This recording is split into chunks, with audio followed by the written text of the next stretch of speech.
लखीमपुर जाने की कोशिश के दौरान कल कई नेताओं को हिरासत में लिया गया, जिनमें प्रियंका गांधी भी हैं। उन्हें हिरासत में रखा गया है। सीतापुर पुलिस ने उन्हें पुलिस लाइन में रखा है। एनडीटीवी से एक्सक्लूसिव बातचीत में आज प्रियंका गांधी ने कहा कि वो 6 महीने तक भी हिरासत में रहने को तैयार है।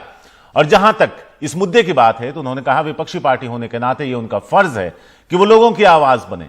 उन्होंने कहा मैं जो कुछ करती हूं गंभीरता के साथ करती हूं। साथ ही सरकार पर हमला बोला, कहा सरकार ने नैतिक अधिकार खो दिया है और मंत्री को तुरंत बर्खास्त किया जाना चाहिए और उसके बेटे को गिरफ्तार। उन्होंने और क्या कुछ कहा है, हमारे सहयोगी विष्णु सोम से बातचीत में, आइए वो पूरी बातचीत आपको सुनवाते हैं।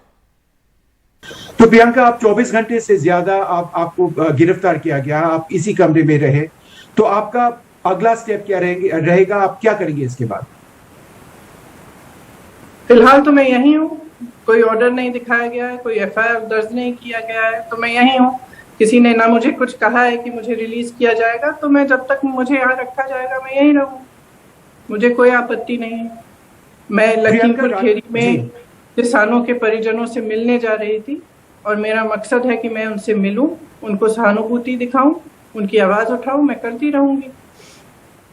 और प्रियंका जी, वो राकेश टिकैत को कहना था कि लखीमपुर खेरी में जो उनके प्रोटेस्ट थे वो खत्म हो चुके हैं, एक कॉम्पनसेशन पैकेज सरकार ने दिया है, यूपी गवर्नमेंट ने, वो मंजूर है। तो आप ये मानते हैं कि वहां लखीमपुर खेरी इलाके में ये प्रोटेस्ट खत्म हो चुके हैं?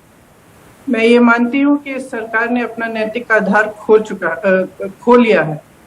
मैं मानती हूँ कि अगर एक सरकार का मंत्री और उसका बेटा, एक सरकार का मंत्री जाकर एक जगह में पब्लिक को खुलेआम भरी सभा में धमकी दे कि आप कुछ कहोगे तो देखना, उसके 4 दिन बाद उसका बेटा वहां जाता है और आपने वीडियो आज खुद देखा है कि एकदम शांतिपूर्वक किसान चल रहे हैं काले झंडे लेकर, लेकिन शांतिपूर्वक चल रहे हैं। पीछे से एक जीप आती है और उनको कुचल देती है। 6 लोगों की मौत हुई है। तो मेरा मानना है कि एक ऐसी सरकार का सत्ता में रहने का कोई नैतिक आधार नहीं है। उस मंत्री को एकदम बर्खास्त करना चाहिए। आज मोदी जी आ रहे हैं लखनऊ, आजादी का अमृत महोत्सव के लिए आ रहे हैं। आजादी इस देश को किसानों ने दिलाई है। किसान रो रहा है, 9 महीनों से बाहर सड़क पे बैठा है, दिल्ली के हर बॉर्डर पे है। क्या मोदी जी उनसे मिले हैं? क्या उन्होंने सहानुभूति दिखाई है उनके लिए? क्या उन्होंने उनकी आवाज सुनी है? मेरा सवाल ये है कि मोदी जी, आप लखीमपुर खेरी जाएंगे?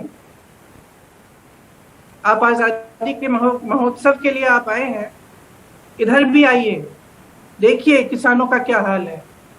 और जो मंत्री आपके साथ खड़ा होगा आज मंच पे, उसको अपने पोस्ट से उतारिए और उसके बेटे को गिरफ्तार करिए, हम जैसे लोगों को नहीं।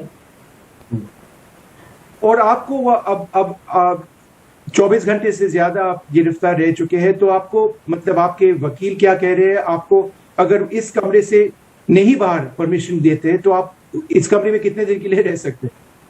मैं इस कमरे में सालों रह सकती हूँ। मुझे 6 महीने रखना चाहे रखें, मुझे 15 दिन रखना चाहे रखें, मुझे 6 साल रखना चाहे तो मैं खुशी से रहूंगी, मुझे कोई आपत्ति नहीं। प्रियंका जी, कल सुप्रीम कोर्ट में एक इम्पोर्टेंट हियरिंग था, जिस हियरिंग में बताया जा रहा था कि शायद किसानों को अपने प्रोटेस्ट नहीं करना चाहिए क्योंकि सुप्रीम कोर्ट में एक हियरिंग हो रहा है और इस बारे में एक फैसला होगा अंत में। तो इस पे आपका क्या राय है? किसान के जो प्रोटेस्ट है बंद होना चाहिए या नहीं? देखिए, कोर्ट का जो फैसला है वो अपनी जगह है, मैं उस पर टिप्पणी नहीं करूंगी, लेकिन ये बहुत स्पष्ट है कि इस देश में जो आवाज उठाने का, जो प्रोटेस्ट करने का अधिकार है, वो एक अधिकार दिया है हमें संविधान ने, किसी कोर्ट ने नहीं दिया है, किसी सरकार ने नहीं दिया है, हमारे संविधान ने दिया। वो हमारा संवैधानिक अधिकार है और उस अधिकार को जनता से आज बीजेपी सरकार छीन रही है। पिछले 7 सालों में जहां भी प्रोटेस्ट हुआ है उसको एक दमनकारी तरह से बुझाया जाता है, लोगों को पकड़ के जेल में डाला जाता है। आप जानते हैं यहाँ पे सब जो ऑपोजिशन के जो सारे नेता हैं विपक्ष के, वो सिर्फ सहानुभूति दिखाने आ रहे थे, तो सबको अरेस्ट क्यों किया है? क्या मतलब है इसका?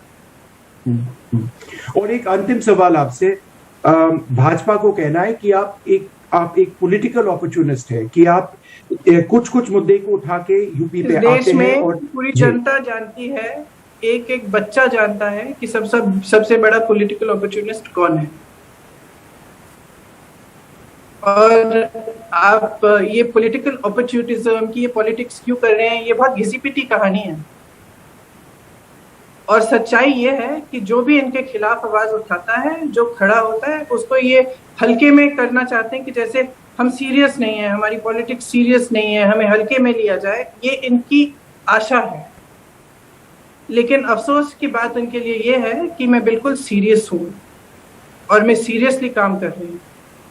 और टूरिज्म पॉलिटिकल ये लोग करते हैं।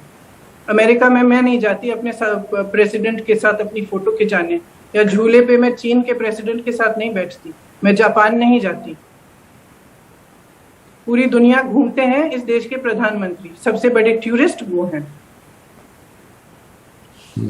Priyanka Gandhi Vadra, thank you so much for speaking to us on NDTV, and hopefully there'll be some sort of clarity on, legally when you are actually out of where you are now. Indefinite detention is illegal in our country. Thank you very much for speaking to us. Thank you.